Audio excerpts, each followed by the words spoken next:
Hi friends, welcome to my channel. ইতিমধ্যে অনেকগুলো review petition জমা পড়েছে, সেটা আমি এর আগে চ্যানেলে বলেছি, বিভিন্ন সময় ব্যাখ্যা করেছি। এরপরে হয়তো একটা নির্দেশিকা নিয়ে সব কিছু ব্যাখ্যা নিয়ে আসবো যে কোন কোন রিভিউ পিটিশন কীরকমভাবে গতি পাচ্ছে, বা কোনটা রিফিউজ হয়ে যাচ্ছে কিনা, কোনটা কী ব্যাপার, তা সম্পূর্ণ যখন যেমন খবর আমি পাবো সেটাকে আমি আপনাদের সামনে অবশ্যই নিয়ে আসবো। কিন্তু আজকে এই ভিডিওর মধ্যে আলোচনা করব যে এই উদ্বুদ্ধ পরিস্থিতিতে আপাতত একমাত্র ভরসা আছে সেন্ট্রাল অর্ডিন্যান্স, যেটা আমি এর আগে বলেছিলাম যে 2017 সালের নির্দেশিকাকে চেঞ্জ করতে হবে। এটা যেমন একটা পদ্ধতি, কারণ পার্লামেন্টের উপরে কেউ নেই। এটা কিন্তু মনে রাখতে হবে যে সুপ্রিম কোর্ট কিন্তু কখনোই সংবিধানের উপরে নয়, কখনো সুপ্রিম কোর্ট পার্লামেন্টের উপরে নয়। সুপ্রিম কোর্ট কী করে না, পার্লামেন্ট বা বিধানসভাতে যে সমস্ত এমএলএরা বা এমপিরা, আইন প্রণেতারা আইন তৈরি করেন, তারা সেই আইনের ভিত্তিতে তিনারা একটা বিচার করেন। এই হচ্ছে ওনাদের কাজ। অর্থাৎ পার্লামেন্ট হচ্ছে সবার উপরে, কারণ সেটা হচ্ছে of the people, by the people, for the people.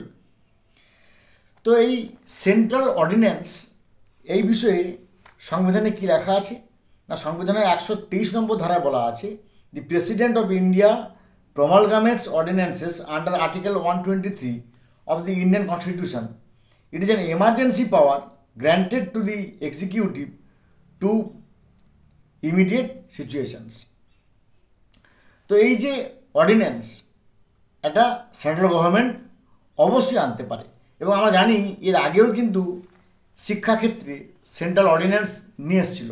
কখন, নিশ্চয়ই আপনাদের মনে আছে যে যখন এই 2009 সালে 1 বছরের প্রাইমারি স্কুলের ডিএলএড বা তখন নাম ছিল পিডিটিআই, সেই যখন 2009-এর নিয়ম তৈরি হলো, তো বলা হলো না, এইচএসে থাকতে হবে 50% এবং অবশ্যই 2 বছরের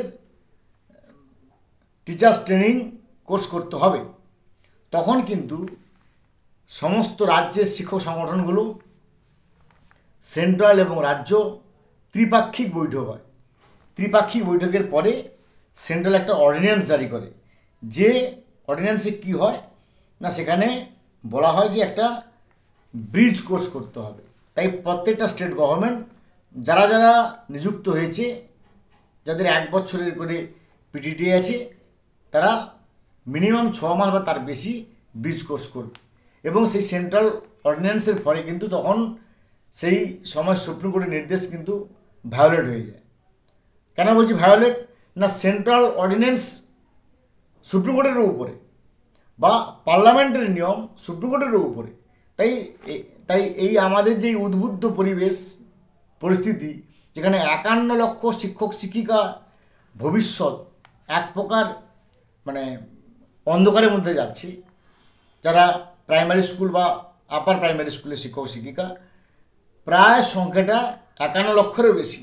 তো এদের বাঁচানোর জন্য একমাত্র উপায় হচ্ছে সেন্ট্রাল অর্ডিন্যান্স। যদি সেন্ট্রাল অর্ডিন্যান্স জারি করে যে তাহলে রেট্রোস্পেক্টিভ ইফেক্ট করা যাবে না, যা যখন যেমন তখন তেমন, 2011 সালের পর থেকে যেমন, এই বিষয়ে সেন্ট্রাল অর্ডিন্যান্স বা 2017 সালের নিয়মটাকে পাল্টালেই কিন্তু একমাত্র স্বস্তি বা রাহত পাওয়া যাবে। ভালো থাকুন, have a good day, thanks.